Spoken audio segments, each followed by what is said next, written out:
All right, so we've reached 9 o'clock, so we're going to start our formal part of our meeting. Again, as Sheila said, if you got to move around, use the restroom, feel free to do that. I guess the only thing I would ask is if you have a conversation that you want to have, just go out in the hallway and do it, because it can get distracting and echo up here. We realize those things happen or whatever, so that'd be the only thing that I would beg of you to do as we go through that. So, Mr. Chair, yes. please turn your cell phones off as I look to see if we have mine on.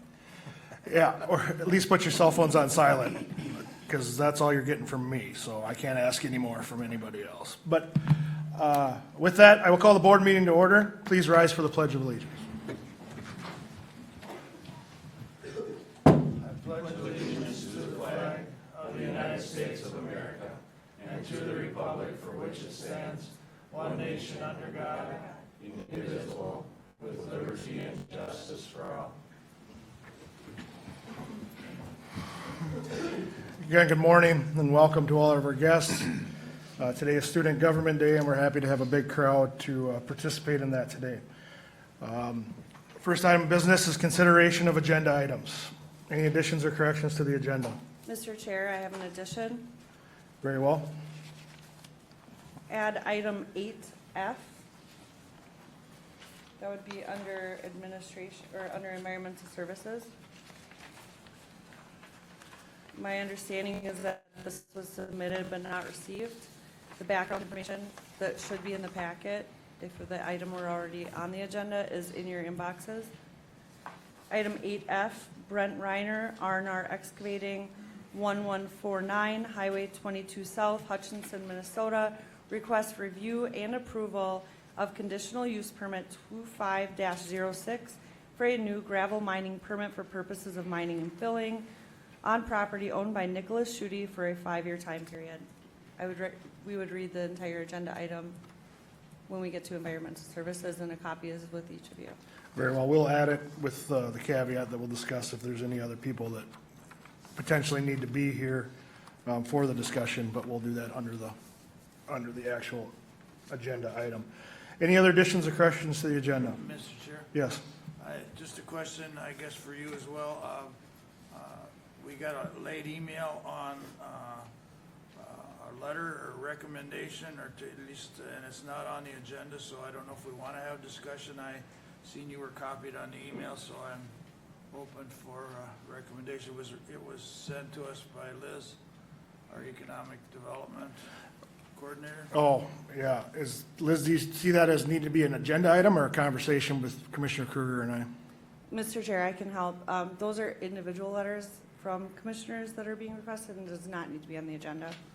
It doesn't require board action. You agree? Okay, Thank you. I took it as a board action. Yeah, and I took it the other way, so thank you for the clarify. So we'll leave it off of the agenda. Any other additions or corrections? No changes, Mr. Chair. Move to approve the agenda.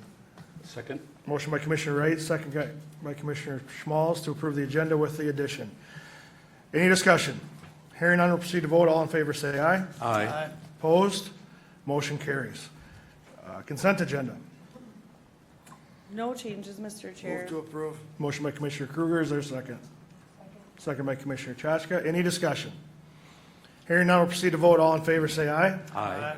Opposed? Motion carries. Mr. Chair, I made a mistake. Okay, During the consideration of agenda items, I should have let you know that number 4, our community spotlight, Mr. Harlander is not available today, and that's going to be postponed. I apologize. that's fine. Thank you. So, it is part of the agenda. Community spotlight was scheduled for today from Chad Harlander regarding the REACH program at the Hutchinson High School. Had to be rescheduled, so that's done. So we can move on to the next item in our agenda, the County Attorney's Office. Mr. Hanch. Thank you, Mr. Chair. I have one item for the board's consideration today. That's to consider authorizing the county attorney to enter into and sign a renewal contract with Thomson Reuters for access to the electronic database of state and legal federal resources necessary to fulfill civil and criminal functions of the county attorney's office. So the county attorney's office has access to Westlaw, which is an electronic database for state and federal legal resources, in order to perform its civil and criminal functions. This access is in an an associated expense has been and remains included in the county attorney's office budget. This is not a new expense. For this access to continue, a renewal agreement is necessary. Several options were obtained and reviewed from this vendor, Thomson Reuters. The option that best meets the county needs is a 3-year agreement with options to extend that agreement by an additional first year and a second additional year. Accordingly, the term of agreement can either be 3, 4, or 5 years at the county's option. As this is an IT vendor and an IT contract, there's confidentiality terms and conditions that preclude this from being included in the packet, the contract in total, which is why this resuscitation is a bit longer than usual. But year 1 of the contract calls for a 4% increase over the existing agreement with scheduled increases thereafter. So, Commissioner Nagel, you're probably familiar. We just went through and looked at options for the law library, who we sit on the board there, and we actually changed from LexisNexis, a different vendor, to Westlaw, which is far more utilized, and it was a better deal for the law library as well. So, this is our office's version. So, thank you. Yes, and the only thing, if you said it, I'm sorry. If you said it, I'm sorry. If I'm not seeing it, I apologize twice, but the funding source that we use, the law library fund, or out of your office?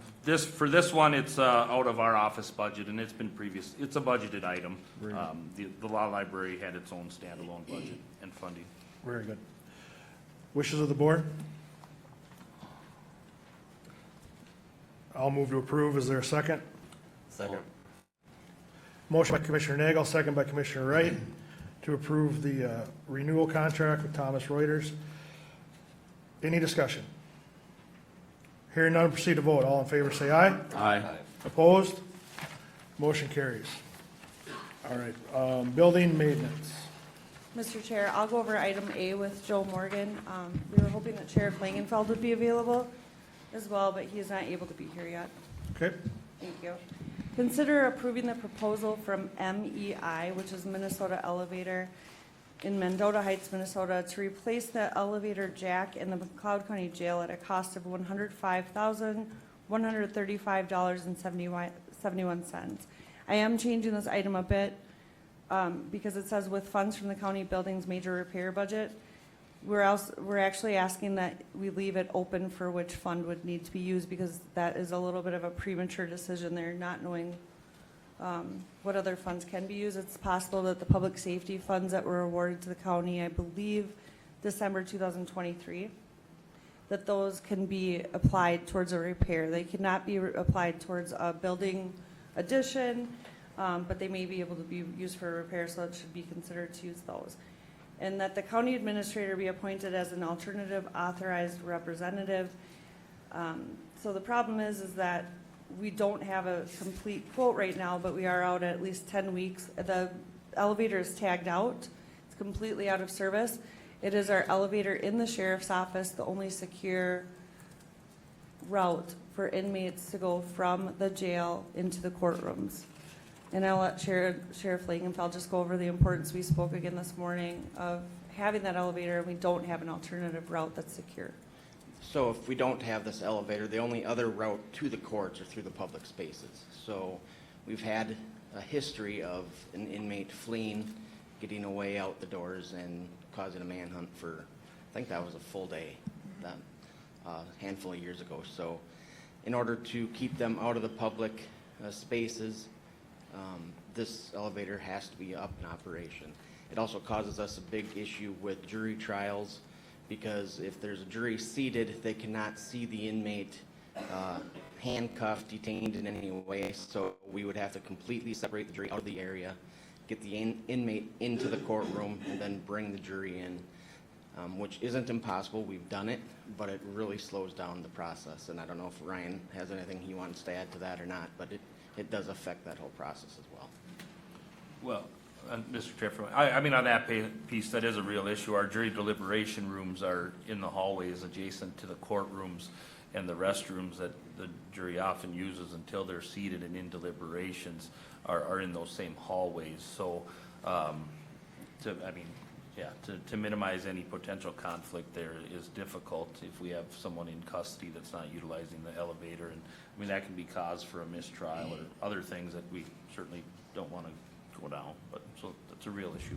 Mr. Chair, sorry, one more note. We've spoken just to find that this is an urgent issue. It's not an emergency. We don't want to alarm people, but it is very urgent because of the impact it can be caused, as they noted.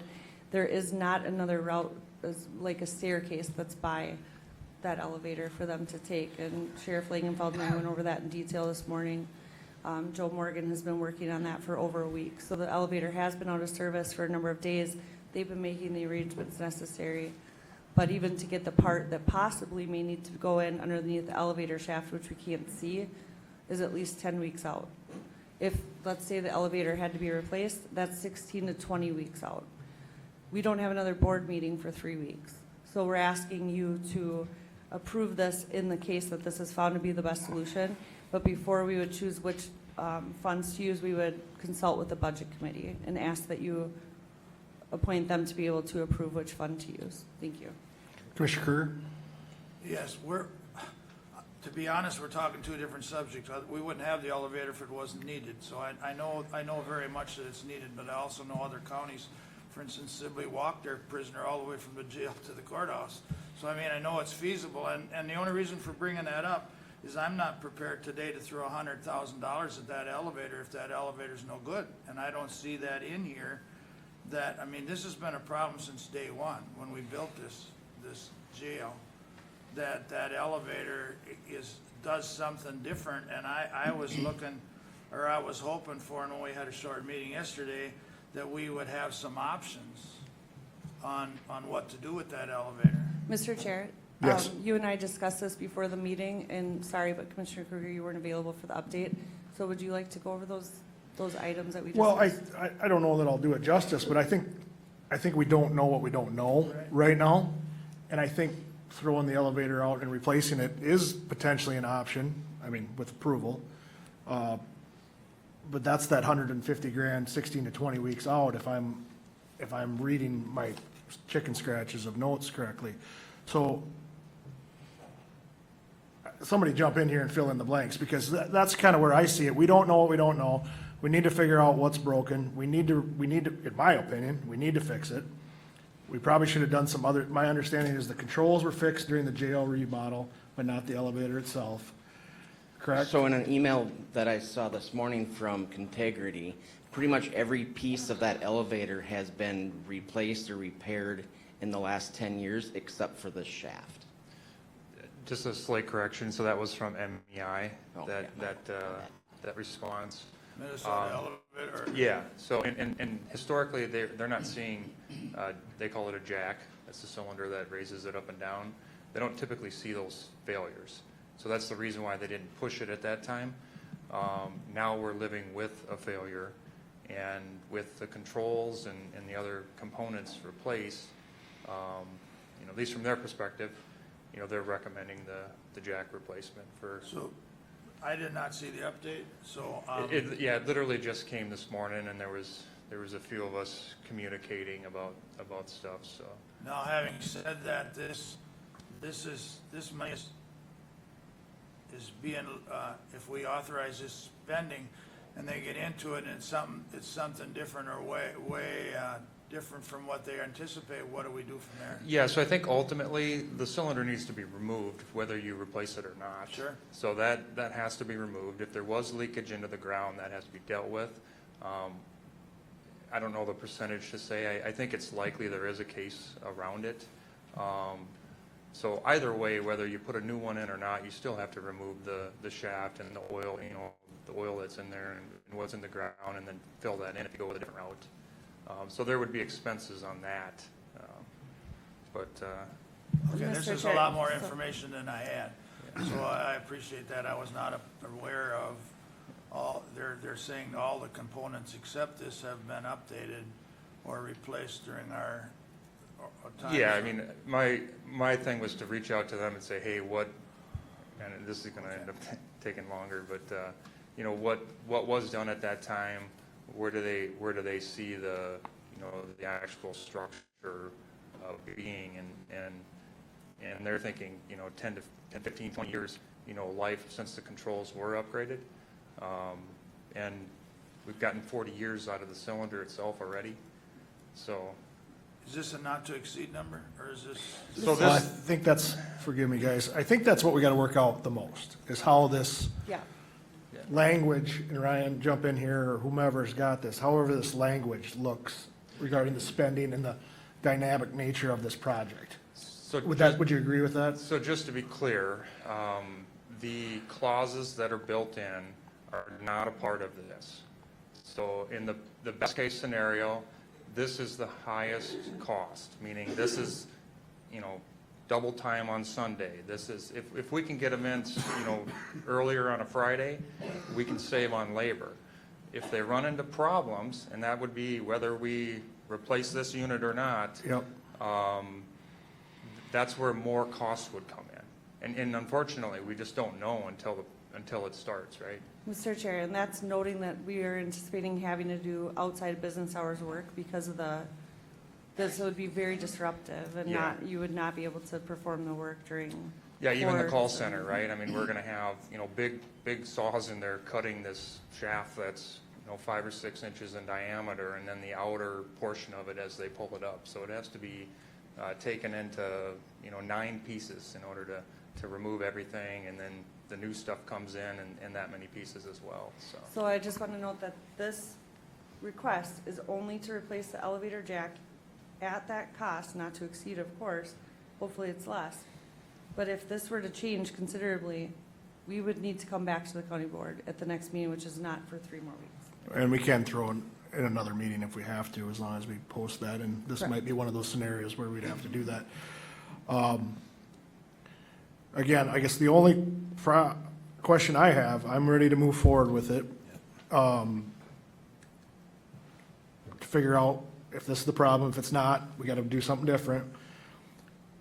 The only thing I wanna make sure we get right is the language and how this money is spent, because this isn't necessarily, is it as simple as say not to exceed that number, Ryan, or is it more complicated than that? How do you want us, and we haven't voted yet, that's my opinion, but if that were to go forward, I just want to make sure we're in detail how that looks.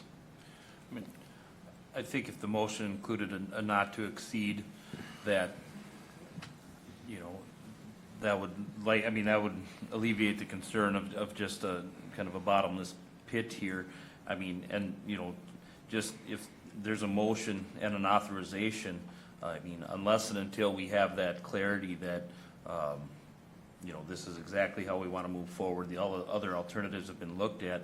I think you just authorize, whether it's Mr. Morgan or the administrator or both, to enter in, give them the authorization, but understand that, pen won't go to paper until they're convinced that there's not a better alternative. I think a motion just to approve this with a not to exceed in that direction to staff would suffice. Mr. Chair, I have an edited agenda item that I would propose. Very well.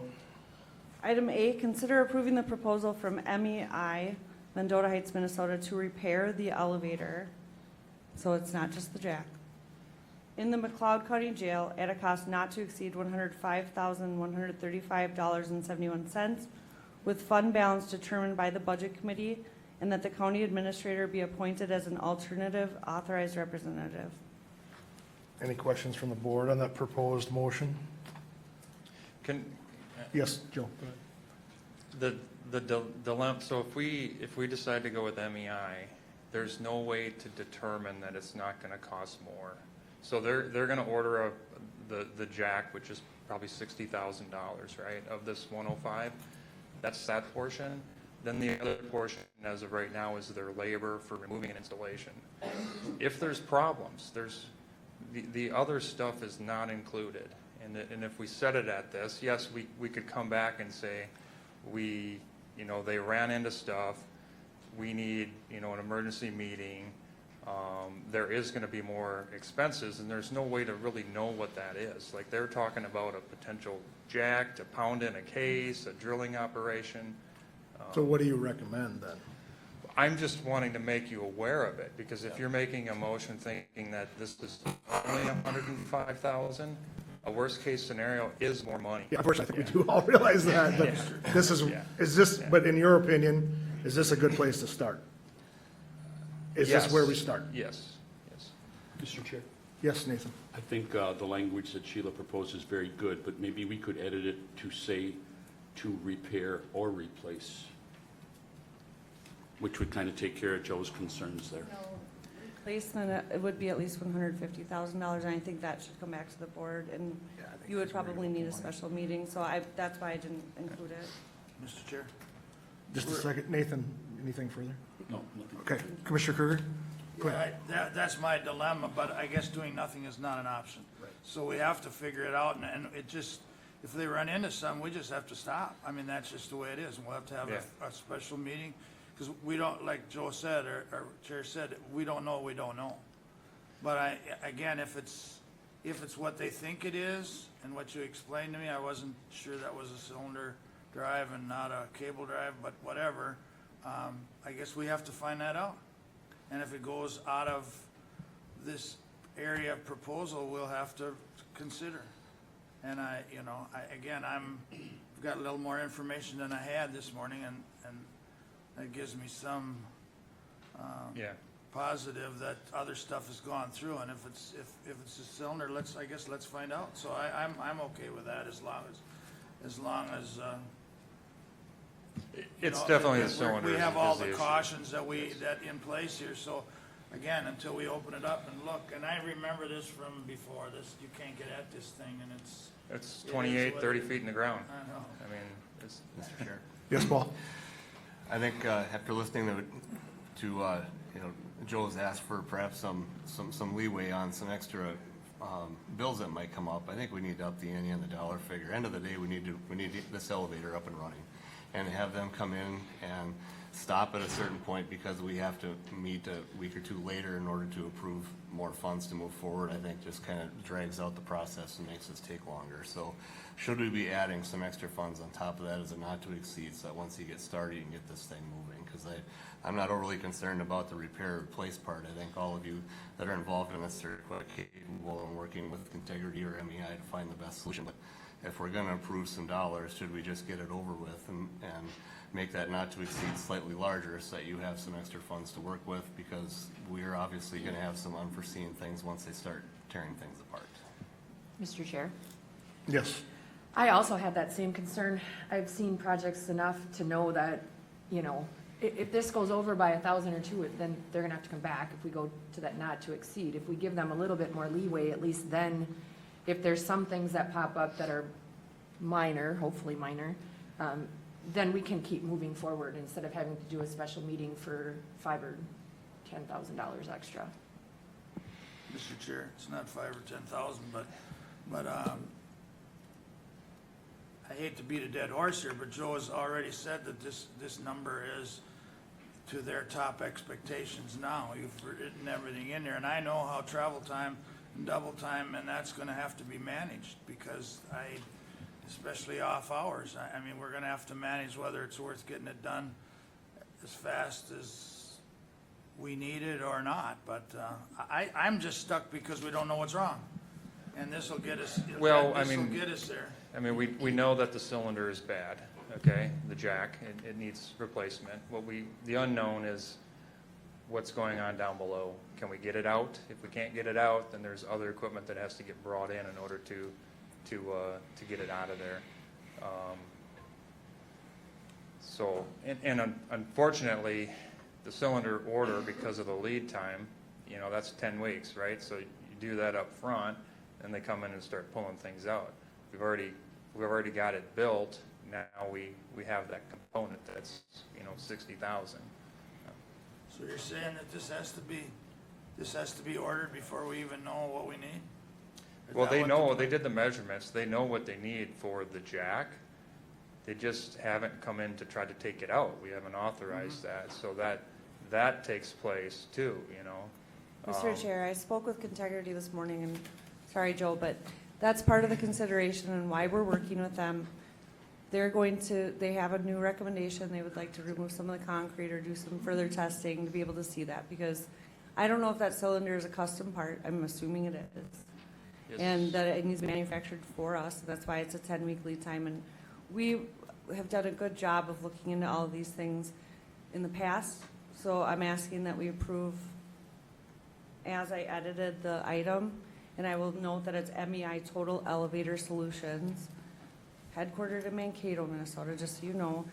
And I'm just gonna ask that we don't exceed that cost that's listed and not approve anything over, because that should not come before 3 weeks.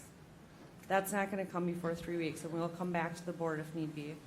That's all I would ask, or if you are going to approve over, that you wouldn't go too close to that $150,000 mark, because that would be a total replacement. And that's why we're working with the construction manager, and Joe is doing a good job of following up on everything. All right. Mr. Chair, for that reason, I'd make a motion to accept our administrator's rewrite. Sheila, will you read it again, please? Item A, consider approving the proposal from MEI Total Elevator Solutions, Mankato, Minnesota, to repair the elevator in the McLeod County Jail at a cost not to exceed $105,135.71, with fund balance determined by the Budget Committee, and that the county administrator be appointed as an alternative authorized representative.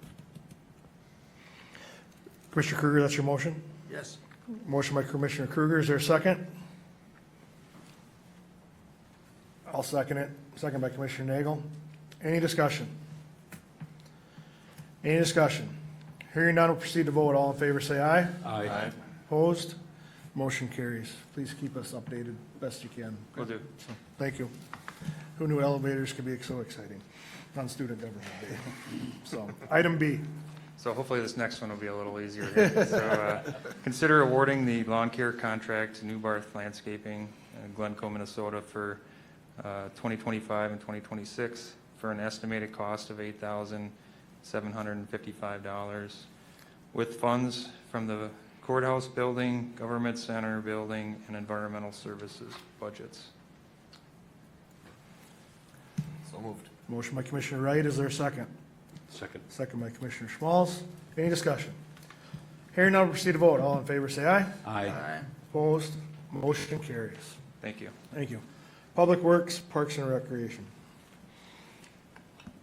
Good morning, Commissioners. Good morning. Morning. Item A, consider approving the estimate from Major Electric LLC out of Hutchinson, Minnesota to perform various electrical work in Lake Marion Park at a cost of $12,397 with coronavirus relief funds from the American Rescue Plan Act. The project will include wiring of the existing garage for well work, reconnecting the septic system, adding electrical components to the office building, and wiring for 2 campground host sites. A second estimate was received from Wade's Electric out of Dassel, Minnesota at a cost of $19,720. Move request, Mr. Chair. Motion by Commissioner Schmalz, is there a second? Second. Second by Commissioner Wright. Any discussion? Mr. Chair, Yes. I will be abstaining from this vote, just because it's a family member of mine. Very well. Any further discussion? Mr. Chair, just because it's Student Government Day, maybe just an explanation, John, of how we came to all of these following agenda items, the funding and perhaps the long-range planning that went into place to get these to come today. Sure, yep. So we recently completed a parks plan that looked at all of our 6 county parks and identified priority needs in each of the parks. And so I've got a list of items here that we're going to be going through today. And these are specifically working to create host sites for our campground hosts who take care of our campgrounds. So adding electrical, doing some well work. But ultimately our goal is to increase the presence of our parks. Like I mentioned, we have 6 of them. And we're using American Rescue Plan Act funds that were allocated by the county board to make improvements to our parks. And so if you haven't been to all of our county parks, I would definitely recommend it. There's a lot to see and do there, and you'll definitely be noticing a lot of improvements in the next couple of years. We have until the end of 2026 to expend all the funds. Very good. Mr. Chair? Yes, sir. Just to add on to that, the American Rescue Plan funds came out of COVID. I mean, it came out of our rescue plan money, and we're limited to where and how we can spend this, and there was a lot of consideration by our board. As John said, is allocated from us, but we were limited to where we could put it, and we had a couple of meetings and long discussions on how it would benefit most of the citizens of McLeod County, and this came recommended, and our parks are nice, and some of the needs we wanted, and this gave us a funding base to get it done. And the only thing I'll add before I call the motion is, just so everybody is aware, a lot of meetings happened. We didn't just say, this isn't the first time we heard about 12 grand for this. There's a lot of meetings that go on throughout these planning processes, and by the time it gets to here, but the ultimate approval is at the full board. So with that, any further discussion? Hearing none, proceed to vote. All in favor, say aye. Aye. Opposed? Motion carries. Item B. Consider approving the estimate from Shower and Sons Construction out of Silver Lake, Minnesota to install a 12-foot by 29-foot concrete pad for the Lake Marion Park office building at a cost of $3,890 with coronavirus relief funds from the American Rescue Plan Act. A second estimate was received from Flatworks Concrete out of Glencoe, Minnesota at a cost of $4,350. I'll move to approve. Is there a second? Second. Second by Commissioner Kruger. Any discussion? Mr. Chair? Yes, sir. And to add on to the comment that was made previously, why we can move through these things with haste is because most of this we've heard at a workshop prior to today's meeting. Workshops were conducted almost after every county board meeting. So if it looks like we're moving fast, it's because we've already had a discussion pertaining to these topics in workshop. And sometimes arguments.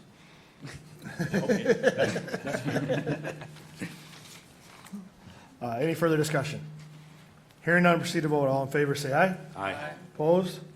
Motion carries. Item C. Consider approving the estimate from LTP Enterprises out of Hutchinson, Minnesota to perform well infrastructure work in Lake Marion Park at a cost of $4,397.19 with coronavirus relief funds from the American Rescue Plan Act. The project will include installation of a new water line and pressure tank in the existing garage that will be used to service the campground host sites. A second estimate was received from Schaefer Well Company of New Ulm, Minnesota at a cost of $5,688.77. Move request, Mr. Chair. Motion by Commissioner Schmalz. Is there a second? Second by Commissioner Chachka. Any discussion? Hearing none, proceed to vote. All in favor, say aye. Aye. Opposed? Motion carries.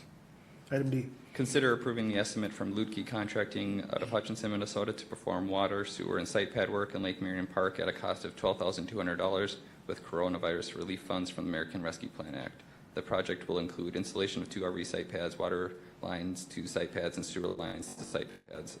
A second estimate was received from Jerpy Contracting of Hutchinson, Minnesota at a cost of $12,875. Wishes of the board? Move to approve. Motion by Commissioner Kruger. Is there a second? Second. Second by Commissioner Wright. Good to see local contractors bidding the jobs. Any discussion? Hearing none, proceed to vote. All in favor, say aye. Aye. Opposed? Motion carries. Item Item E, consider approving the estimate from Lukey Contracting LLC at Hutchinson, Minnesota to perform park house foundation demolition at Lake Marion Park at a cost of $9,200 with coronavirus relief funds from the American Rescue Plan Act. This work is dependent on the successful sale and move of the park house via the sealed bid process. A second estimate was received from Jerpy Contracting of Hutchinson, Minnesota at a cost of $10,226.25. I'll move request, Mr. Chair. Motion by Commissioner Schmalz. Is there a second? Second. Second by Commissioner Kruger. Any discussion? Just, I'm being redundant, Mr. Chair, but just so their understanding is, this is for transparency and to go with, we could have done a blanket motion to fix it all, but this is for transparency of where the money goes specific to each project, so. Any further discussion? Great points. Hearing none, we'll proceed to vote. All in favor, say aye. Aye. Opposed? Motion carries. Item F. Consider approving the estimate from Major Electric LLC out of Hutchinson, Minnesota to perform various electrical work in Petersburg Park at a cost of $7,750 with coronavirus relief funds from the American Rescue Plan Act. The project will include wiring the existing garage for well work, reconnecting the septic system, adding electrical components to the office building, and wiring for 2 campground host sites. A second estimate was received from Wade's Electric of Dassel, Minnesota at a cost of $18,700. Mr. Chair will be abstaining from this one as well. Very good. Mr. Chair, move to approve. Motion by Commissioner Kruger. Second by Commissioner Wright. Commissioner Chachka abstaining. All in favor, say aye. Aye. Opposed? Motion carries. Item G, consider approving the estimate from Shower and Sons Construction out of Silver Lake, Minnesota to install a 12-foot by 29-foot concrete pad for the Piepenburg Park office building at a cost of $3,890 with coronavirus relief funds from the American Rescue Plan Act. A second estimate was received from Flatworks Concrete of Glencoe, Minnesota at a total cost of $4,350. Mr. Chair, I'll move request.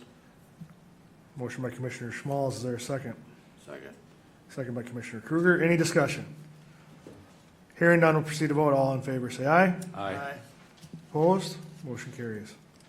Item H, consider approving the estimate from LTP Enterprises out of Hutchinson, Minnesota to perform well infrastructure work in Piepenburg Park at a cost of $4,397.19 with coronavirus relief funds from the American Rescue Plan Act. The project will include installation of new water line and pressure tank in existing garage that will be used to service campground host sites. A second estimate was received from Schaefer Well Company, Newell, Minnesota at a cost of $6,825.51. Move to approve. Motion by Commissioner Wright. Is there a second? Second by Commissioner Chachka. Any discussion? Hearing none, we'll proceed to vote. All in favor, say aye. Aye. Opposed?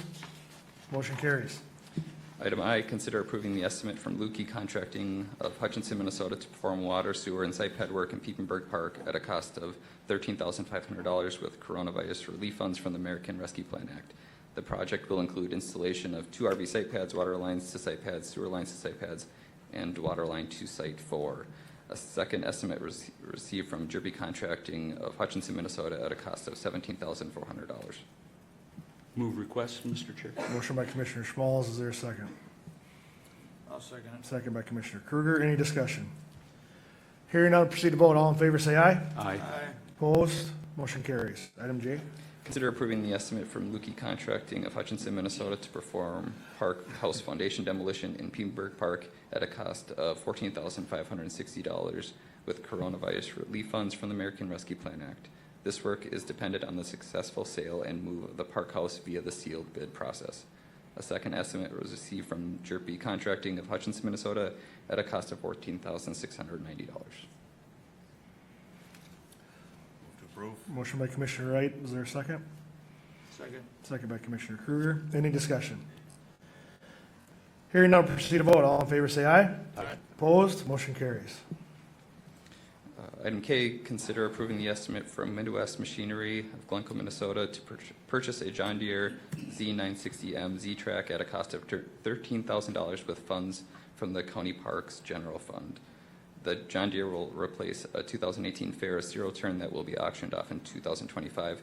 The plan is to upgrade one of the 4 park mowers every 2 years. A second estimate was received from Kranz Lawn and Power of Hutchinson, Minnesota for an Exmark Laser Z X Series at a total cost of $14,999. Wishes of the board. Move request, Mr. Chair. Motion by Commissioner Schmalz. Is there a second? Second. Second by Commissioner Kruger. Any discussion? Hearing none, proceed to vote. All in favor, say aye. Aye. Opposed? Motion carries. Thank you very much.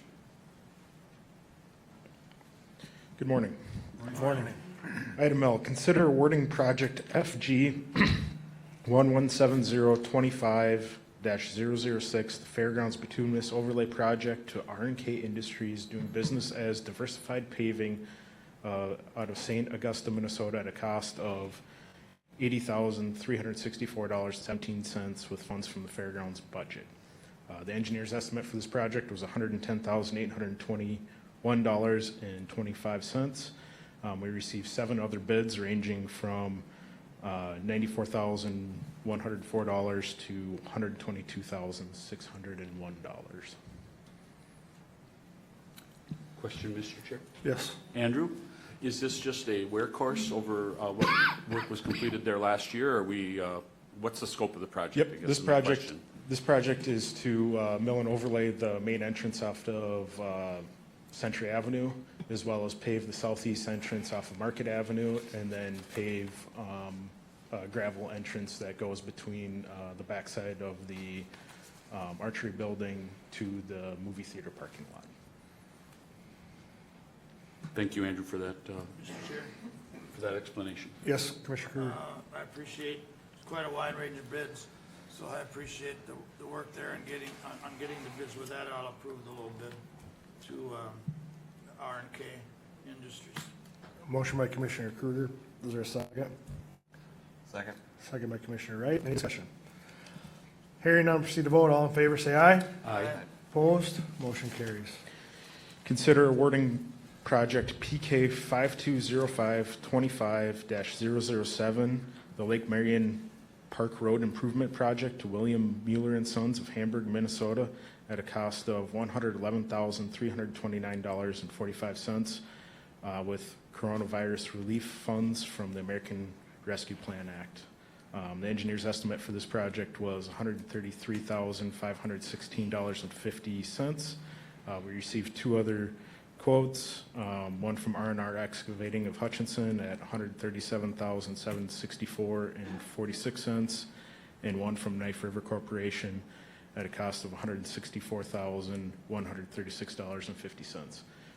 This project is to remove the failed bituminous pavement at the Lake Marion Park and add gravel surfacing and dust coat that surfacing. Very well. Move to approve. Motion by Commissioner Wright. Is there a second? Second. Second by Commissioner Kruger. Any discussion? Hearing none, we'll proceed to vote. All in favor, say aye. Aye. Opposed? Motion carries. Thank you. Thank you. All right, so we have a scheduled recess about 10. Is that what you were looking for, Stefan? The next item is environmental services, Mark. I'm just trying to organize our time here most effectively here, so. Mr. Chair, if I may. Yes, So the first item, I think item A is relatively straightforward. And then the added item this morning with Mr. Reiner on Nick Schutte property for that gravel pit. Brent informed me that he has a doctor's appointment this morning, so if we could take that second, and then maybe the recess? yeah, I'm fine with that. Let's do that.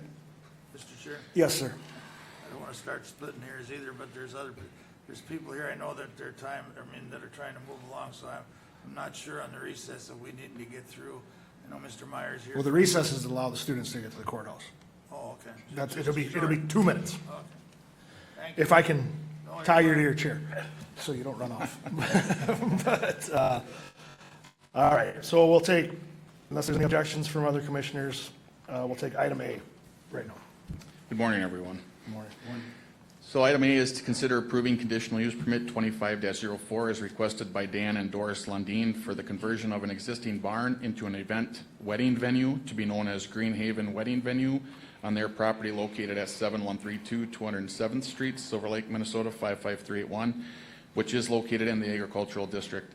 This 5.37 acre rural residential building site is in section 25 of Hale Township. The barn sits on the south side of the property. The road splits the property into two pieces. The applicants live on site, which will ensure guests stay within the good neighbor policy.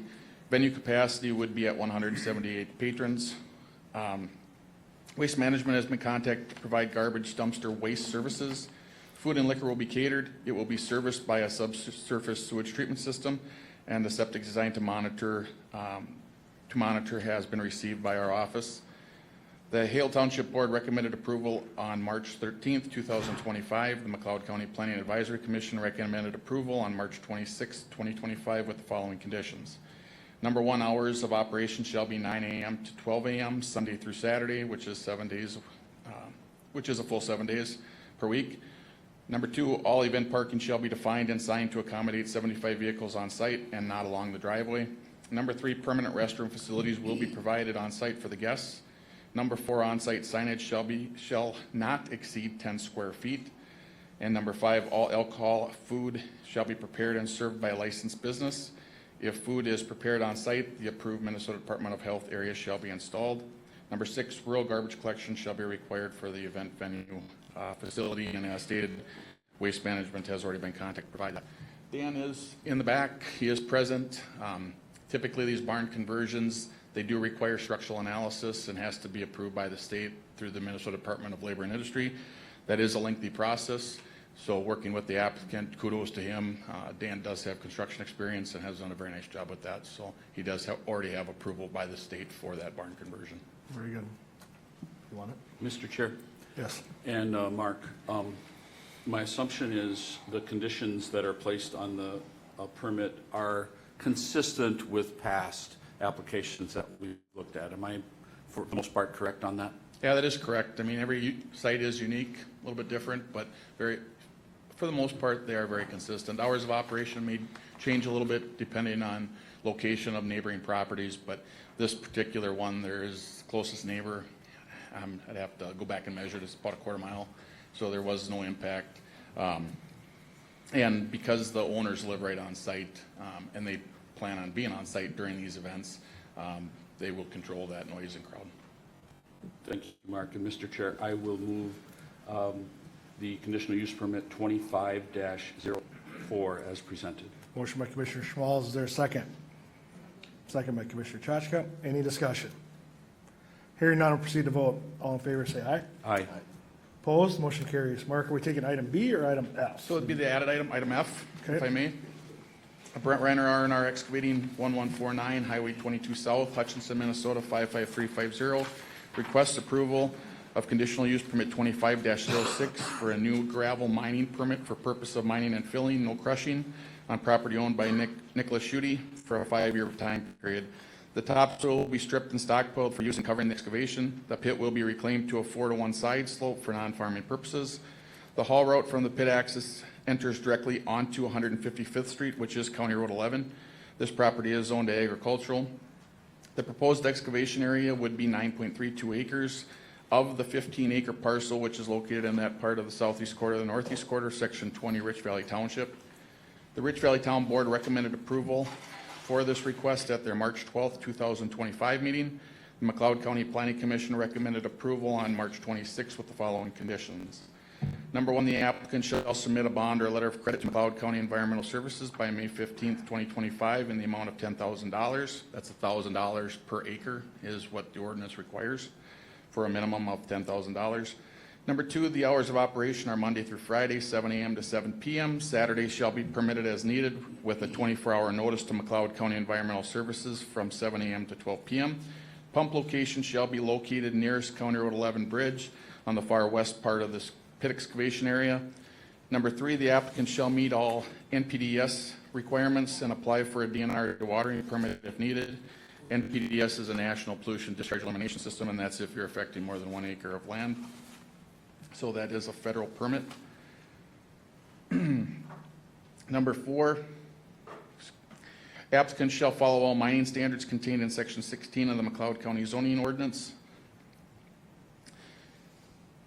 Number five, stockpiling of material should not be stored in the floodplain. Number six, applicant shall restore pit area to a 4-to-1 side slope 10 feet below the water line for non-farming purposes per the restoration plan on the survey. Number seven, there shall be no recycling of concrete or bituminous allowed in the pit. Number eight, McLeod County Environmental Services shall inspect all restoration work completed and approve with a letter acknowledging completion to release the bond or a letter of credit back to the applicant. Number nine, the applicant shall fill the wetland portion of the excavation to an elevation of 987 or greater. The applicant shall submit an as-built survey verifying that this requirement of the Minnesota Wetland Conservation Act is met per the McLeod County Soil and Water Office. Number 10, the applicant shall provide a 24-hour emergency plan to McLeod County Environmental Services to remove any and all stockpile or strippings upon flood warning. This plan shall be submitted prior to any work on site. Number 11, the closest point of mining shall be a minimum of 75 feet from the center line of 155th Street, County Road 11, 50 feet from the ordinary high water level of the South Fork Crow River, and 100 feet to the east property line. The east property line is a residence. And number 12, the haul route shall be from the pit area directly onto 155th Street, which is County Road 11. With that being said, Brent Reiner is here. I know we have a few neighbors that are here, so it's a pleasure of the board. Very good. Mr. Reiner or any of the neighbors wish to address the board?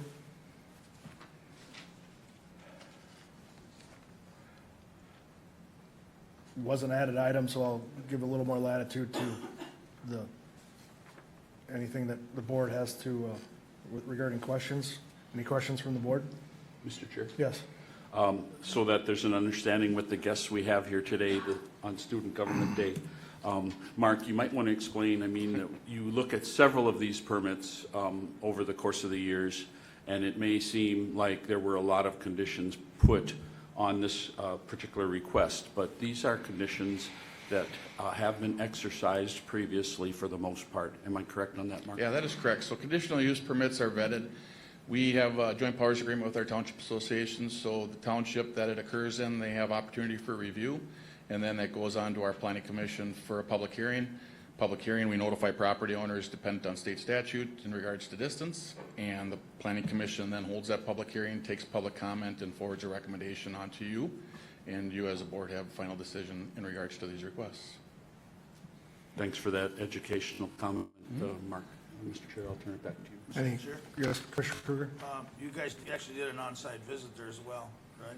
Yeah, the planning commission takes a road tour the morning of our meeting, so Commissioner Chachka was up early, and good thing she had her cup of coffee because it got to be a lengthy road tour. And this particular request with the number of conditions on there is just in proximity because it is in a tight location, and there was good discussion at the planning commission, and I believe that the planning commission did a nice job at trying to mitigate as many of these concerns as possible. With that, with seeing no objections or from the audience or no comments, I would move to approve. Motion by Commissioner Kruger to approve. Is there a second? Second by Commissioner Chachka. Any discussion? Hearing Mr. none- Chair, Oh, yeah. sorry, I No, just you're want to kind of reiterate what Mark said. We worked pretty hard on this one. We worked with the landowner, we worked with the landowner next door, the neighbors, and I think we've come up with a fairly good agreement, but we've also said, you know, if there are issues that come up, that they will be addressed immediately to help the homeowner next door. Very good. Any further discussion? Hearing none, proceed to vote. All in favor, say aye. Aye. Opposed? Motion carries. You cool with the recess right now then? All right, so what we'll do, Stefan, we're a little early. We'll have the students head to the courthouse. Thank you all for coming. I don't know if I'll be able to join you for lunch, but I really appreciate there, and most of us will try to be there. So thank you. We'll take, call it 5 minutes. All right, I think we're going to get going. They don't get free gas. Anyway, we're going to get the meeting going.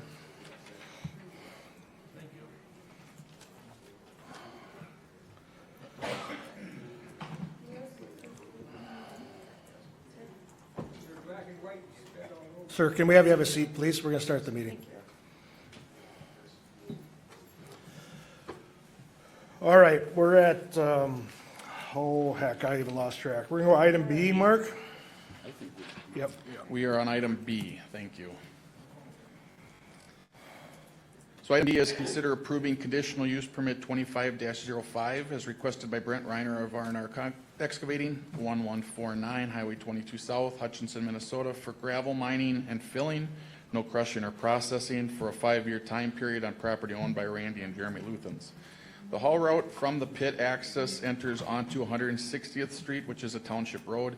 The excavation area is 15.68 acres in size. This parcel is zoned agricultural and described as 30 acres in the southeast quarter of Section 14, Lynn Township. The Lynn Township Board recommended approval on March 11th, 2025. The McLeod County Planning Commission recommended approval on March 26, 2025 with the following conditions. Number 1, the applicant shall submit a bond or letter of credit to McLeod County Environmental Services by May 15th, 2025 in the amount of $16,000. Number 2, the hours of operation are Monday through Friday, 7 a.m. to 7 p.m. Saturday shall be permitted as needed with a 24-hour notice given to the McLeod County Environmental Service Office from 7 a.m. to 12 p.m. Number 3, the applicant shall meet all state national pollution discharge elimination system NPDES requirements and apply for a DNR dewatering permit if needed. Number 4, the applicant shall follow all mining standards contained in Section 16 of the McLeod County zoning ordinance, if not further restricted by this permit. Number 5, the stockpiling of material shall not be stored in the floodplain. Number 6, the applicant shall restore the pit area to an 8-to-1, less than 12% slope per, that should read for farming purposes. For farming purposes, there will be no open hole. For the restoration plan, which was submitted via survey. Number 7, there shall be no recycling of concrete or bituminous. Number 8, the McLeod County Environmental Services shall inspect all restoration work completed and approved with a letter acknowledging completion to release the bond or a letter of credit back to the applicant. With that being said, I'll turn it over to the board if there's questions. Mr. Chair. Yes. Mark, maybe I don't quite have a full understanding of it, but how about, can you speak to the maintenance of the township road with the use of the gravel pit application in front of us?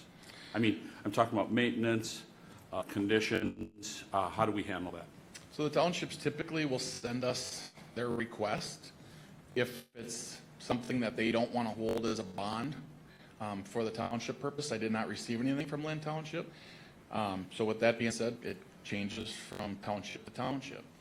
So we have had surveys done, pre-existing conditions, where the township will ask that that road just be repaired and put back to the pre-existing condition after completion of the project. I did not receive anything from Lynn Township Board for this request. So with that township, we require dust control per ordinance for the haul route out to the nearest pavement. So if we are looking for something to protect the road, I don't have anything in the form of a condition just because I haven't received anything from the township asking for that. Thank you, Mark.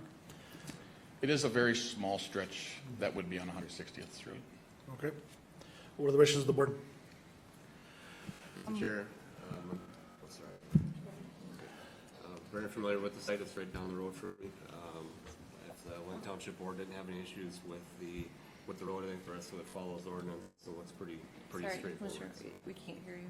I'm sorry. Hey, you didn't turn the mic on yet, so. There's nobody left here. That's all the council left. No, just a quick recap. Lynn Township Board has not had any concerns about the road evidently. The rest of it seems pretty straightforward according to our ordinance and other setbacks, things that we put on there, so I'll make a motion to approve. Motion by Commissioner Wright. Is there a second? I'll second it. Second by Commissioner Kruger. Any discussion? Lori, anything to add? Okay. All in favor, say aye. Aye. Opposed? Motion carries. Item C. Item C is to consider approving conditional use permit 25-07 as requested by Joe White, B&H Aggregate, Kimball, Minnesota, to open a new gravel pit for the State Highway 212 project for mining excavation for a 5-year time period on property owned by William and Mary Parpart of Plato. The primary haul route will be south on Boone Road to State Highway 212. The lot size is approximately 28.66 acres of the 146.48 acre parcel located in Section 10 of Helen Township. The Helen Township Board recommended approval on March 13th, 2025. The McLeod County Advisory Commission recommended approval on March 26th, 2025 with the following conditions. Number 1, the applicant shall submit a bond or letter of credit to McLeod County Environmental Services by May 15th, 2025 in the amount of $29,000. Number 2, hours of operation would be Monday through Friday, 6:30 a.m. to 7 p.m. Saturday shall be permitted as needed with a 24-hour notice to McLeod County Environmental Services. Saturday hours shall be 6:30 a.m. to 1 p.m. Number 3, the applicant shall meet all state National Pollution Discharge Elimination System NPDES requirements and apply for a Department of Natural Resource DNR dewatering permit if needed. Number 4, the applicant shall restore pit area to existing grade as presented in the application. The McLeod County Environmental Service shall inspect all restoration work completed and approve with a letter acknowledging completion to release the bond or letter of credit back to the applicant. Number 6, the applicant shall follow all mining standards contained in Section 16 of the McLeod County zoning ordinance, if not further restricted by this permit. Number 7, the applicant shall repair or replace any damaged tile. Number 8, the pit haul route shall be dust controlled when in use. Number 9, there shall be no stockpiling of material or spoil in the floodplain. Number 10, excavation shall stop 50 feet from the south side of the private ditch shown per the survey.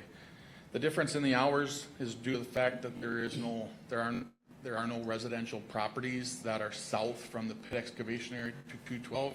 This does run by Kanaki's nursery, so just for reference to that.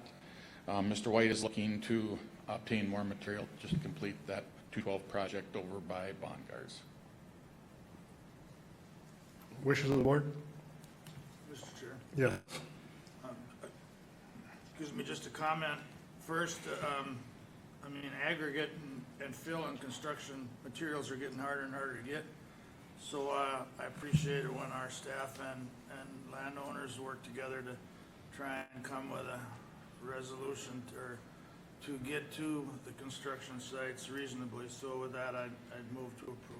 Motion by Commissioner Kruger, is there a second? And I'll second it. Second by Commissioner Schmalz. Any discussion? Hearing none, proceed to vote. All in favor, say aye. Aye. Opposed? Motion carries. Item D. Consider approving conditional use permit 25-08 to allow Spruce Ridge Landfill to expand the vertical height of the municipal solid waste pile on the south side of 137th Street per the plan submitted and the Minnesota Pollution Control approval. This property is 386.77 acres in size, located in section 31 of Rich Valley Township. The Rich Valley Township Board recommended approval on February 11th, 2025. The McLeod County Advisory Commission, Planning Commission recommended approval on March 26, 2025, with the condition that all requirements upon MPC approval shall be met. Blair is here. I did go through this with the board at their solid waste advisory meeting in February, maybe March. I'm not sure. I can't remember the date. Went over the plans. I appreciate the detail that Carlson McCain and working with Blair on this project just to give us a thorough understanding in regards to what's being asked. There were a couple numbers just for clarification. The MSW would be expanded approximately 53 feet to the highest point, 60 plus feet with the cover. So just for reference, but that's not across the entire cross section from east to west on the pile. It's just at the highest point so they can maintain their slopes. All right, we've seen this many different ways. Are there any questions for Mark, Blair, or what are the wishes of the board? Mr. Chair, I do have a question for Mark or Blair. And I forget, they did a nice job of presenting it at our North Committee meeting. Or how many years did this estimated give us now before? You've never been shy in your life, Blair. Don't start now. So at current volumes right now, probably an extra 6 to 7 years.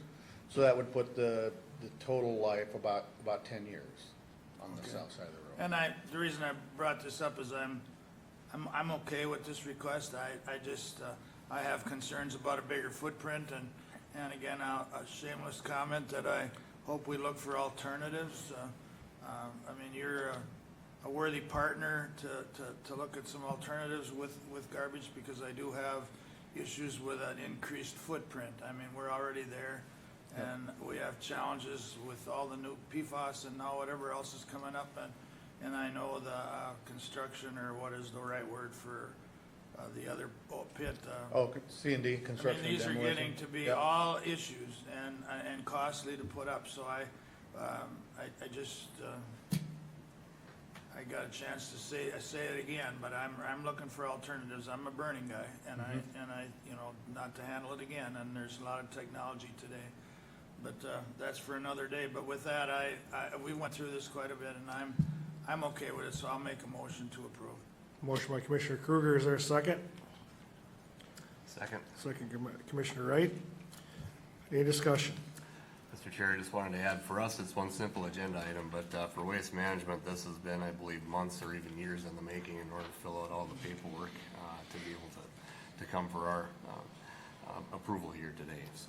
And I'm also in support of it, and I appreciate all the effort and the material, the information we got to help us make these decisions, because this is a big one, you know, pardon the pun, but it's a big one that we have to address. So, any further discussion? One more comment, Mr. Chair.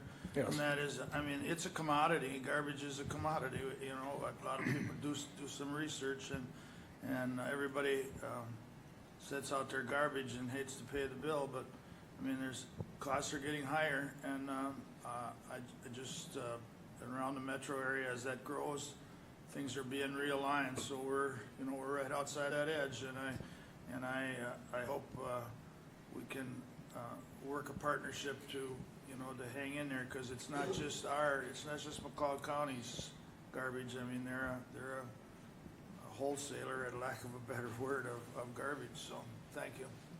Very good. Any further discussion? Hearing none, we'll proceed to vote. All in favor, say aye. Aye. Opposed?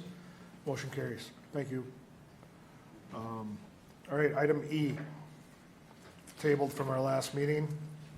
Thank you, Mr. Chair. So it is to consider approving conditional use permit 25-03 as requested by Glencoe Light and Power for the expansion of the generating facility located at 10975 Diamond Avenue, Glencoe, Minnesota, for the installation of 3 new 3,100 kilowatt Caterpillar diesel-fired electrical generating units, which would provide 9.3 megawatt total capacity in a new building that is approximately 60 by 101. This property is described as 2.67 acres, located in that part of the northwest quarter of Section 17, Helen Township. Parcel number as stated 07.017.0825. The Helen Township Board recommended approval at their meeting on February 13th, 2025. The McLeod County Advisory Commission recommended approval on March 26th, 2025, with the following conditions. Number 1, all drainage, tile, and patterns be repaired to pre-construction condition as soon as possible after construction.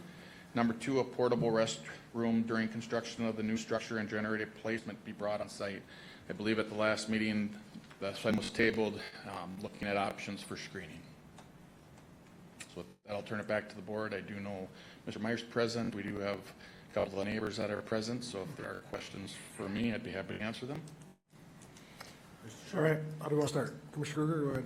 Yeah, someone has to start, but I just received this picture, which was kind of enlightening for me because I had no idea, and I don't know, before Mr. Meyer wants to say anything, is this similar to what we're going to have here? I mean, it looks quite...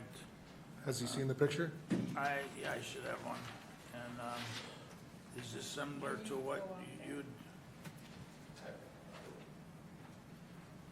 Because ultimately, what we're trying to do here is get you a permit and get the, they're close neighbors.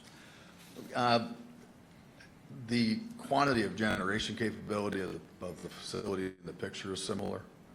It's going to be different because the facility that you've got a picture of, the radiators are on a brick building with the radiators on top of the building. The radiators on this will not be on top of the building. So it's different in that respect. It's also, we're putting up a metal building, similar to call it a pole barn, if you will. It will be a steel structure, but with metal siding. The radiators will be remote outside the building. There will still be the exhaust stacks.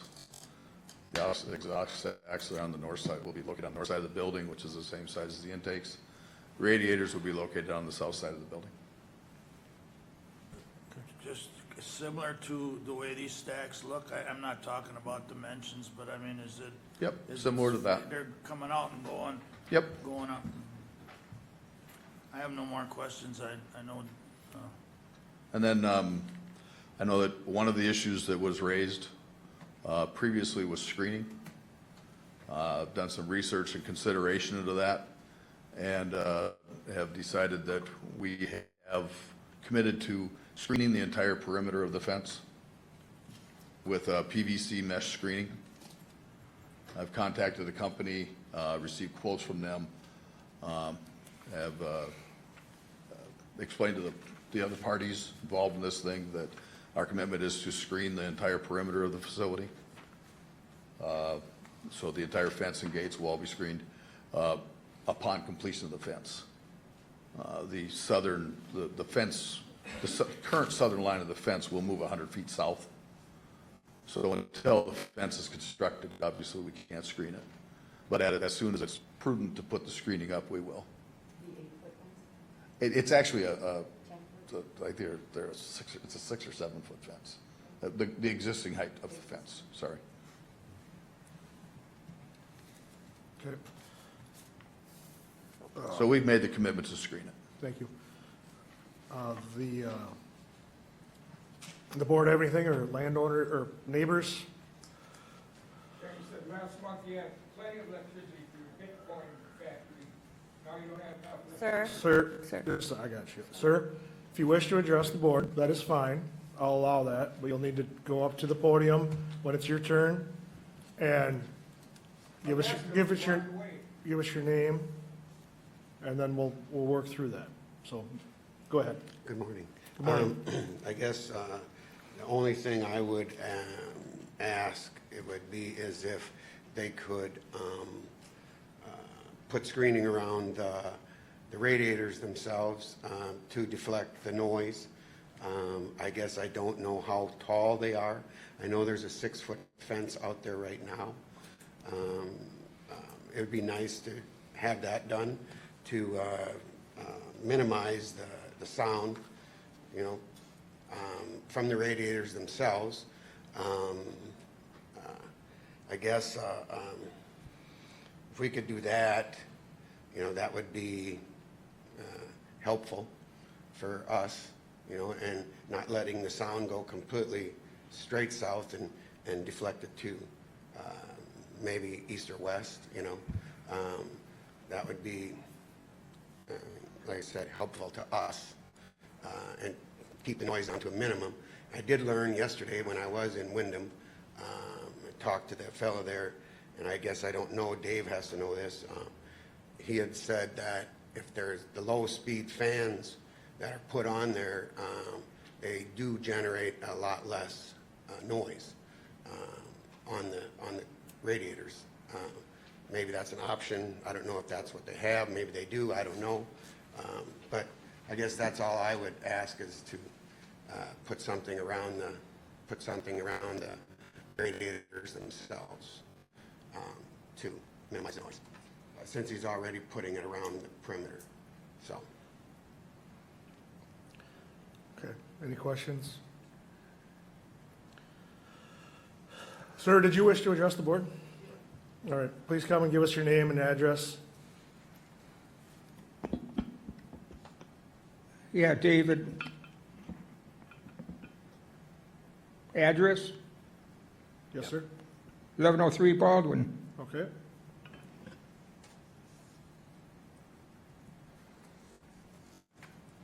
Yeah, last month he said he has plenty of electricity for his new Bitcoin factory. Now this month he doesn't have enough electricity. And who's going to pay for the new generators besides us? Sir, I want to point out that this is pretty specific to what the board is addressing today. It's regarding the conditional use permit, specific to some items that we sent back 2 weeks ago regarding screening. So if you're going to try to ask us about, Well, I'm asking you who's paying for them.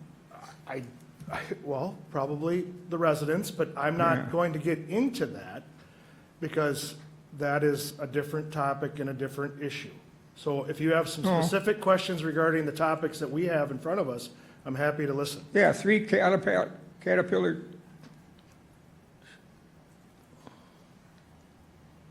It's got 7 locomotives in there now for electricity. Now you need 3 more Caterpillars?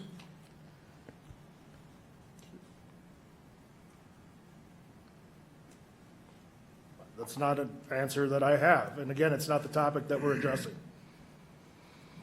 Why do you need the electricity then? That's not a question for me or this board. Mr. Chair, this is just, our decision today is just for a conditional use permit. Everything else is done by Glencoe Light and Power. So that needs to be addressed to them. This is just whether we permit the use of that property to set them on. We don't have anything else to do with what you're talking about. I happen to know something about that, but that is irrelevant to today's. It's not for our electricity, it's for their Bitcoin electricity. Sir, do you have a question specific to the conditional use permit?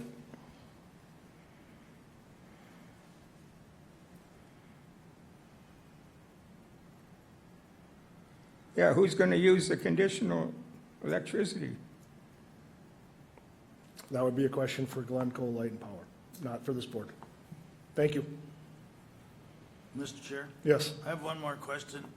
Dave, when you said the difference, and I don't know, I have no I looked at this and I kind of appreciated Mr. Polzine going down and get this because I had really no idea. Now this one, like you said, sits on a roof. Are these going to sit inside the building and louver out, or are they going to sit independent from the building? They would be remote generators outside the building, or remote radiators outside the So building. most likely they will be low, pretty much below your fence line. No, they'll still protrude above the fence line. Okay. You know, Any and idea of, I know you probably don't have that answer, but you know, any idea how high they stand? probably the top of them might be about 22 feet. Oh, really? Yeah. They're a taller item. You know, they'll come out of the building at about, the pipes will come out of the building at about 12 feet high.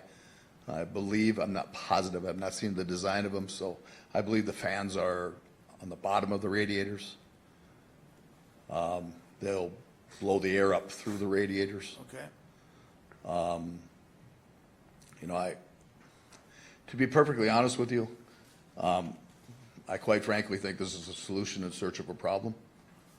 I have drawings that show an engineer estimating the decibel levels at a few hundred feet at 55 dB, and it's louder than that in this room right now. And I really highly doubt that my engineers would provide me a number that's a lowball number, because they're putting their name on it. So I would suspect that it's an extremely conservative number. I've visited with all the parties involved, and I sincerely believe that they likely won't even be heard. And that's, I guess, I know Commissioner Kruger and I have had a couple of conversations with this, and if I can find a solution to something, I'd be happy to consider it, but I quite frankly can't find a solution. Shy of building a 25-foot wall, a 30-foot wall, I just don't see one, and honestly, I don't know that it's even a problem. And I'm just trying to get I have no reason other than trying to understand the logistics. Are those radiators gonna sit then probably on the north side or the South side of the building. South side of the building, okay. Yep. Intakes and exhausts on the north side, the radiators on the south side. I don't want to cut you off. I just have a question for Mark. We move forward with the permit, adding the proposed screening by the company. And I think I know the answer, at least I hope I do. And something is out of whack. It's way louder, not trying to, just hear me out. It's way louder than we thought it was gonna be. The engineers hustled you. We can bring this back, right? That is correct. So this has been difficult for me because, and I appreciate how kind everybody's been throughout it. And it's weird that without the controversy, it's hard to navigate because everybody's trying to find the solution together, and I really appreciate that. At least that's from my 10,000-foot view. With the knowledge that we're able to bring it back if there's a problem, yeah, I'm ready to move forward on it. I'll stop short of a motion, but I guess, I don't know what the rest of the board feels like. I know we've all put some time and effort into it, and I know I have, and I'm glad I did, but that's where I'm at. Commissioner Schmalz? Thanks for expressing your feelings, Commissioner Nagel.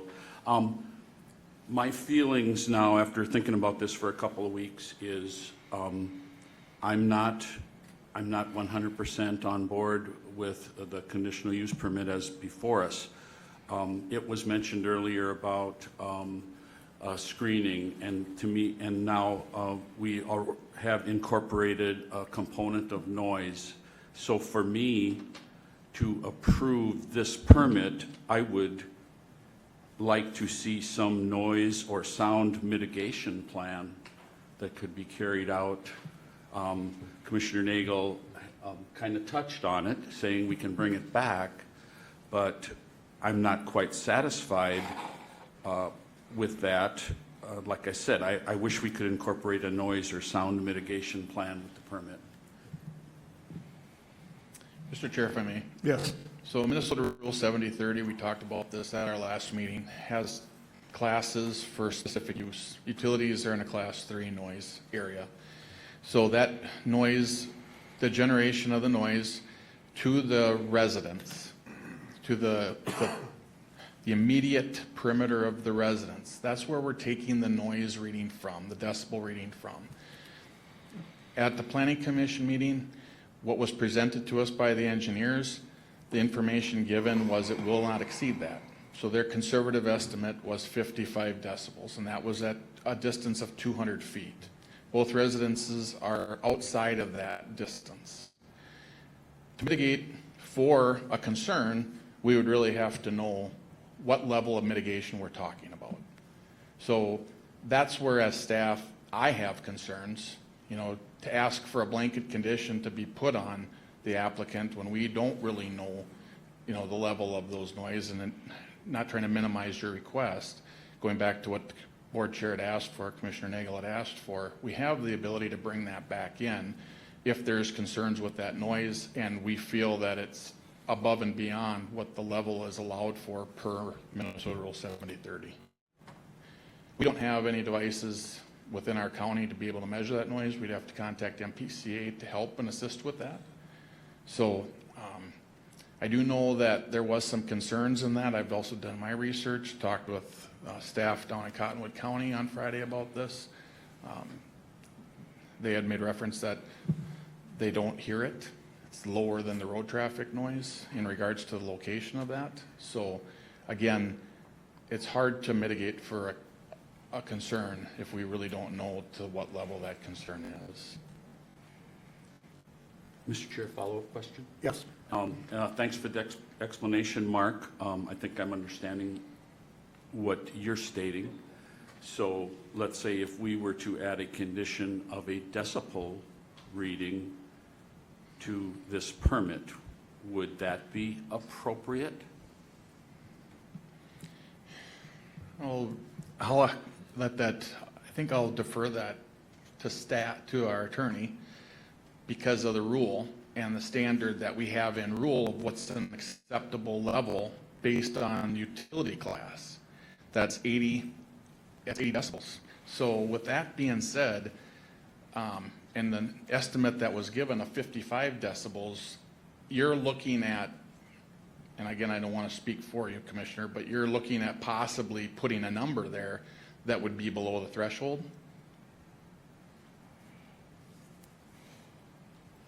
Thank you, Mark. I understand what you're saying. The threshold being 80. That's correct. And Go the statements quoted are at basically 55. Thank you. Go ahead, Dave. I talked to Mark on Friday, and he had mentioned he had talked to the Cottonwood County person. And in the pictures that you see that the radiator's on top of the building and set back from the edge. Even when that's running, if you're on the ground, you're not going to get a correct decibel reading. There is no way, because you could put that on top of here and stand out there, and you're not going to get the same that if it's on the ground. Sure. So that needs to be clarified. To where the reading comes from? Is that what you're saying? I mean, with it up here and down here is going to be extremely different. Ryan, do you have anything to add on that topic? Not to put you on the spot, but I'm good anyway. Well, I'd be cautious of imposing restrictions beyond what's already provided for in those external sources. I mean, the 80 decibels is there for a reason. I mean, I think to arbitrarily pick a number lower than that, we'd want to build a better record than what we have. So I mean, if that were the intent, it'd be hard to come up with that number that's lower than 80 today. Mr. Chair? Yes, sir. Mark, what is the other, what's the transportation noise or whatever category that comes in? I can't remember. They're exempt. For instance, railroad's exempt as well? Transportation is exempt. So railroad or cars or, okay. We can share. And typically they're exempt, Commissioner, because they do exceed that 80 decibel levels. So in the rule, they are exempt. So, I mean, I just appreciate too that all the patience and the work that was done. I mean, I'm proud of Dave driving all the way down there and getting us some information on this, but however, I don't think we can pick a number below the state standard without being open to litigation. I mean, I'll just throw it out there. And if I'm wrong, I'm happy to be wrong, I guess, but I mean, in our conversations, this is what I'm getting a little nervous about, but. And again, just in full transparency, I have spoke to the neighbors, been very good conversation with Mr. Paulzine, and in regards to the information that's been presented to us by the applicant, I would have nothing else to go on because it hasn't been built out yet.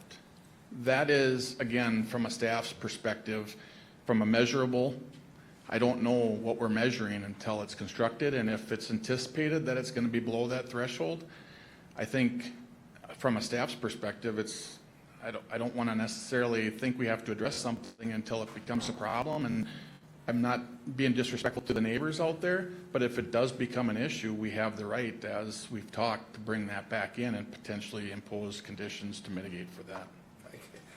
I can't remember a day when we had so many subjects that that we didn't have any idea on, and this is another one. So I guess what I'd like to do is ask Mr. Polzine or Dave, do you have a number that you're satisfied? Because we don't know.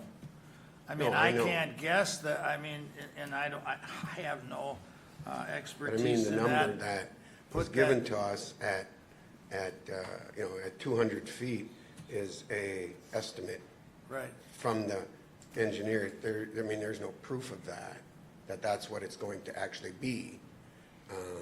And I liked your point about being on the roof. Technically, on the roof Well, could be and- toned than it is when it's sitting down. So I don't know what these are gonna do. They might be deflected in how they're set up. I don't know. I talked to Dave on Friday, I talked to Mark on Friday, and, both of them had the conversation. Dave had the conversation with Jason down there at Wyndham, and Mark had a conversation with the other county guy. And they both ended the conversation with, had some traffic noise. Well, I was down there yesterday, and the building is actually, what separates the 4-lane highway going through Wyndham is a sidewalk, and then it's the building. And there's a tremendous amount of traffic on that. And I got a hold of MnDOT, and they, excuse me, they told me where to go. Actually, in 2023, there's 11,921 cars or vehicles that go past there every single day. So, you can't say this is what it's going to be down there because we don't have that traffic noise. We just have the fan noise, so. All right. Mr. Chair? Yes. And I understand what Mr. Polzini is talking about. I live along a state highway that has 12,000 cars a day. And after, 70 years of hearing it, I block it out. So yes, what you're stating, a traffic noise can mask the noise from the Wyndham plant, I believe, in what you're stating. All right, we'll see where it goes. I move to approve the permit 2503 from Glencoe Light and Power with the addition of the screening proposed by the applicant. Is there a second? Second by Commissioner Chachka. Motion on the table, any discussion? Mr. Chair. Mr. Wright? Just add a quick comment. I think that definitely appreciate the conversations that have been had over the past couple of weeks when we tabled this. Great conversation with Mr. Paulzine as well. In the meantime, the conversation and noise gets to be such a subjective topic, and the only thing that we really have to nail it down to is the decibel rating.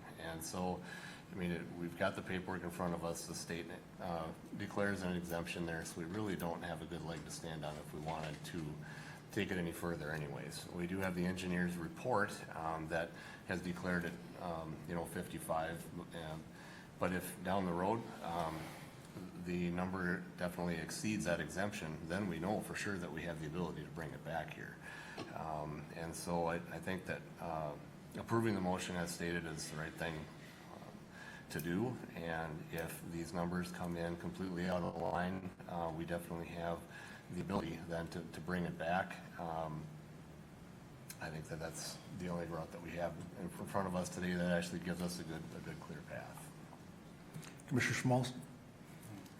Mr. Chair, I'm sorry, that could before we take the vote, and this might kind of go into the reasoning on why I'm going to vote against the conditional use permit. Why aren't these cited, let's say, in an industrial park? Where I do believe, maybe Mark, you're again the expert on what industrial parks can and can't allow. But that's my question, is could there be an alternative location that this could have been cited into? So counties are regional government. Typically, we don't have districts established similar to municipalities, cities, so we don't typically have a commercial or an industrial district. We have uses that require rezoning to that specific use. In McLeod County, we try to keep those as close to the municipal boundary as possible, within 2 miles for rezoning. And we typically like to make sure that they're similar in nature to the surrounding area. So a lot of these substations that are pre-existing are priorly located.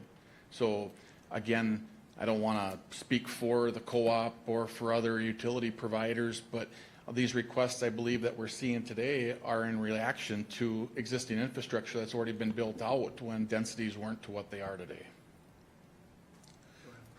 I'd also like to throw out, it's interesting when you use the term industrial park, because one of the things that I found interesting as I've worked in this industry for a lot of years, first of all, it's prudent to build it out where the substations are, or where your plant is. And as Mark indicated, they're built out before the generating station is, so you're kind of, you're steered that way because of the practical place to put it. But one other thing to please keep in mind, when you start talking about an industrial park, especially when you start talking about communities this size, the size of Hutchinson, it's very common to have the residential, the properties that are zoned residential, to be literally right across the street from property that's zoned industrial. So just blanket in saying that you're going to install an industrial park, it very likely can affect residents much more by being across the road, 100 feet away from an industrial zoning than, many hundreds of feet away. So just wanted to throw that insight out. On the motion, any further discussion? I have one. I appreciate the response. Another thing that comes up in my mind is how many substations we have in the county. And I realize that not every substation is going to be generating electricity, but we're moving in a direction that can change here in the matter of decades. So can we get it right this time around? Probably not. But those are the cautionary statements I wanted to make, which kind of explains, the vote that I'll be doing here shortly. Commissioner Kruger? I'm a little bit confused on, Dave just handed out a noise area qualification, and they vary from time to day. I mean, what's the difference between your 40-70, or what was it, 70-30 rule and this variable one where daytime, nighttime changes? And I'd sooner but set a number here now than have to come back later. Do we have a number that we can go by, that if it's higher than these decimals, something has to be done? Because this one that I'm looking at, depends on the area, but they vary from 65 to 50 or 80 to 75 from daytime to night. I just don't, can you answer that question? I don't know what he gave you, and so specific to the class in the rule, it lists specifically. So if I don't know what Dave gave you in regards to what page of the rule. But what was it relational to utilities? Well, you said, utilities, category 3. Give this to Mark.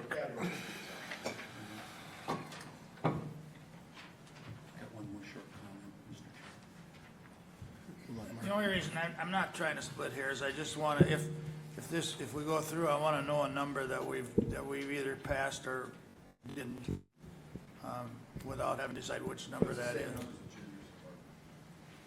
So in regards to that, these are basics. So these are more of a generalized, because it's a formula that they're just trying to show you how they break that down for periods of time. When you get down further into the rule is where they get specific. So the corresponding page to utilities specifically, I would have to go back and grab the rule itself. I did not bring that with. In regards to 5 decibels for a difference between 80 and 75, that's still 20, still an increase of 20 above what's being proposed. Commissioner Smalls, you have another comment? Yeah, and I'll make it short. Another consideration I have is if we're talking about noise, I look at the mining permits that we just processed a few minutes ago. We limit hours of operation. Hours of operation, unless I'm wrong, Dave, will have no control over hours of operation of this facility. So, I mean, it's a little bit where I'm coming from with the vote and the way I vote here in a few minutes. Any further discussion? One more thing, Mr. Chair. Yes, sir. I'm beating this horse, but that's all right. I'm a little concerned setting a precedence of farm drying units. I mean, they're exempt, I know that, but are we starting I want to make sure we're within the rule and taking our citizens and, keeping them as safe and sound as possible, pardon the pun, but are you understanding where I'm coming from? That does start setting a precedence. So as I stated at our last meeting, egg is exempt. I know, but the sound is there, so I mean. But that performance standard is exempt. Okay. So there can be a complaint, but current ordinance exempts that activity. So if you want to do field work at 2 o'clock in the morning and you're 100 feet from the neighbor's home, there's nothing that we currently have in ordinance that would allow for me to bring that in. Any further discussion before I call the question? All in favor, say aye. Aye. Opposed? Aye. Roll call. Commissioner Kruger? No. Commissioner Wright? Yes. Commissioner Schmalz? No. Commissioner Chachka? Yes. Commissioner Nagel is yes. Motion passes 3-2. Thank you. Thank you.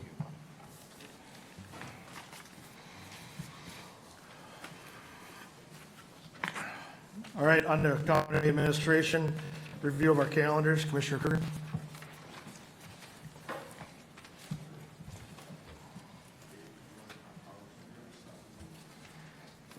It's here somewhere, Mr. Chair, I'll get it. That's okay. I kind of threw it at you fast. Thank you. First. Commissioner Wright, why don't you go? Sure. Thank you. Thank you. After our last board meeting, we did have our workshop. Budget committee also met. One of the many topics that we covered was just the upcoming negotiations. On the 10th of April, had a few minutes to stop in at Fairgrounds Commission, where we talked about some of the upcoming smaller projects happening there as we get ready for a very busy season of using the McLeod County Fairgrounds. Then had to run across town to our feedlot meeting. Main topic there was perhaps some ordinance or policy changes dealing with out-of-county manure storage and spreading. That's kind of an oncoming discussion. We'll be meeting again in approximately a month to see if there's any what could be called moving the dial on some of the restrictions covered there. After that, a couple phone calls about some items on today's agenda, and that brings me here. Commissioner Kruger, you ready? Yep. On the 3rd, I attended the open house at Brownton for the 15-212 roundabout. Lori or Commissioner Chuska can probably comment on some more, but it was just basically to look at the drawings, talking to the engineers that were there and a few of the neighbors. On the 4th, we had our meeting here on legislative priorities. We had a number of our elected officials here and talked about our different priorities coming up for 2025. On the 7th, I had MRC board meeting by Zoom.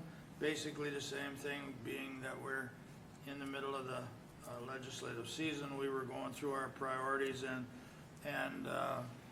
shortcomings or advantages to some of the policies that we were bringing forward.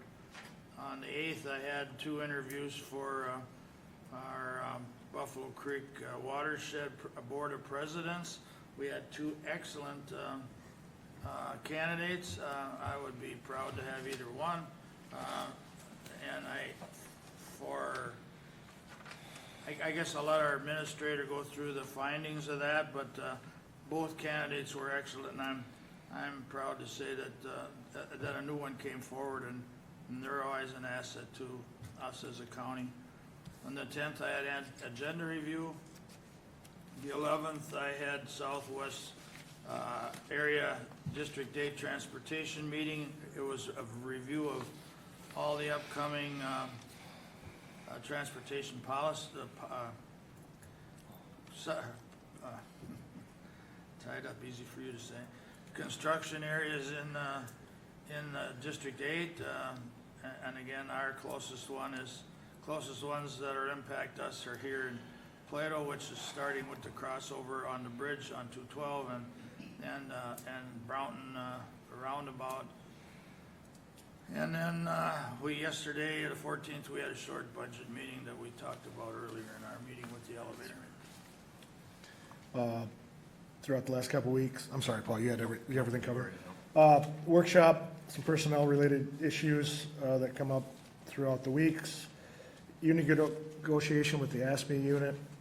We've met with all but one of them now, if I'm saying that correctly, all but one on their initial meeting. Good positive discussions, and I appreciate that. Worked on some road issues in Hutchinson Township that we'll need to continue to talk about. Lots of research and phone calls regarding the issue we just dealt with. Our legislative meeting that we had a couple weeks ago, which was good, and moving, I guess, kind of piggybacking off that, I had some calls from other counties regarding our legislative priorities specific to the mandates.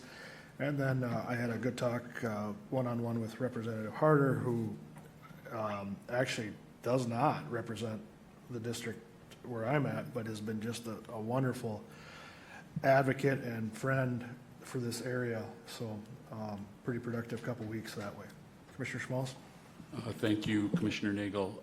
Since our last board meeting, we held a workshop here on the 1st of April. And on the 3rd of April, Thursday, I had a Prime West Joint Powers Board meeting. There was a snowstorm that occurred the day before Prime West, so they were struggling to make sure that their quorum was met. So at their request, they had me Zoom that meeting here from the Glencoe Government Center. That satisfied their quorum requirements, and the meeting went on as planned, and I could maintain my vote with the action I took. And then on Friday the 4th, we started the morning here with a closed session county board meeting and moved to the McLeod County's legislative meeting here at the Government Center, and that's Friday the 4th. Monday the 7th, as Commissioner Kruger stated, MRC meeting, which I Zoomed. It's a legislative update. Senator Hochschild was the guest speaker, and we had the opportunity to ask questions if we wanted to of the senator, and our lobby gave us updates on what's happening in St. Paul. On Tuesday the 8th, we had a Union Negotiations Committee meeting by Zoom. During the latter portions of the week, I also took a phone call regarding some assessments and taxes. It kind of surrounds around classifications on parcels. I referred the person to work with the assessor's office, and also contacted the assessor's office to make sure that they are communicating with the individual that called me from my district. Also took a call regarding the permit that we just issued to Glencoe Light and Power over the generation equipment as being proposed. That's my update, Mr. Chair. Thank you. Commissioner Chachka? Sounds like mine's gonna start out the same as most everyone else. Workshop after the meeting on the 1st. Prime West, Prime West on the 3rd. I just zoomed those as Nathan is the head one on that. The roundabout meeting on that night, as Doug said, it was good. I think they had over 30 people attend, which made them happy that they had that. They had lots of suggestions from a lot of people on how they should redo it. But it sounds like they'll have one more open house, I would say early next year before they start the process. On the Friday the 4th, we had the meeting before the legislative update. On, let's see, last Wednesday, I had a PAC meeting here in Glencoe. I've also been taking some calls and emails from some people on the Ditch 12 that we have coming up tomorrow, and some assessing issues that somebody in my district had run into. So I've been working kind of with the assessor's office on that, on how to handle it. And then a couple of my committees that I'm on are running into funding issues through the state. One had their COVID money taken away, and some other issues of funding. So we're kind of working through those on some of those, but that's it. Anything from the attorney's office? Mr. Chair, Yes, sir. one last thing that I don't see in the agenda, and it probably doesn't have to be, it was mentioned at the last meeting, but just like to remind our commissioners and whoever that the 12A public hearing repair meeting is tomorrow at 9 a.m. And so, put it on your calendars or try to make it. Oh, can I make one more Yes, you comment? Just a reminder, in 3 weeks on that Tuesday night from 4 to 6 is the economic development forum that Liz has set up at the fairgrounds. So make sure you get online and sign up for that. The 2 speakers that she's lined up look really good. So make sure you sign up for that. Good reminder. Sheila? Madam Mayor? Thank you. Consider filling the open appointment on the Buffalo Creek Watershed District Board of Managers for a 3-year term beginning May 18, 2025 and expiring May 17, 2028. Do we have recommendations or I believe Commissioner Kruger has a recommendation. Myself and Commissioner Kruger met with candidates. Yeah, who's your recommendation, Doug? We had to, first of all, I just want to make sure that the official, it's Board of Presidents, and not that it makes any difference, or it does make a difference to them, but that's what they go by as Board of Presidents. And, yeah, we decided to stay with Chad Stewie. Just the biggest, one of the bigger reasons is his experience in a couple of projects that he has started, and the area in which he lives works well with that. And I said in my calendar report that they're both excellent candidates, and I'm going to do my best to try and I wouldn't hurt the rest of the boards to keep in mind his qualifications, and if there's a place for him, I would sure contact him. Is it appropriate to say who it is, or don't we know? Should be public, right? Brian, it'd be public who the candidates were. Yep. Who was the other candidate? The other candidate was Nate Zimmerman. Okay. From the Lake Marion area. He works. I have worked with him before on. He works on hydro engineering out of Young America. Okay. A very smart, good kid. Farm background. Works with his dad. I think Commissioner Wright's familiar with him as well. Comes good background, and So it he's was a a good. hard decision, but he was. I mean, he's. You don't want to lose good, and you want to gain. So it's a hard decision, but I sure recommend that people jot his name down. He'd be an asset if we can find something that fits his. Sounds like a good problem to have. Yeah, it is. Yep. Doug, is that a motion to appoint Chad Stewie? That would be a motion to appoint Chad Stewie. Motion by Commissioner Kruger, is there a second? I'll second. Second by Commissioner Wright. Any discussion? Hearing none, proceed to vote. All in favor, say aye. Aye. Opposed? Motion carries. Sheila? Thank you. Item B, notification of board workshop following the board meeting on Tuesday, May 6, 2025, at the McLeod County Government Center, 520 Chandler Avenue North, Glencoe, Minnesota. Thank you. Open forum, press relations, anything from the press? All right, thank you for coming. Looking for a motion to recess to our next meeting, 9 a.m., Tuesday, May 6th, McLeod County Government Center, 520 Chandler Avenue North, Glencoe, Minnesota. Move recess, Mr. Chair. Motion by Commissioner Schmalz, is there a second? Second. Second by Commissioner Wright. Any discussion? All in favor, say aye. Aye. Opposed? Motion carries. Thank you. Liz? To appoint, I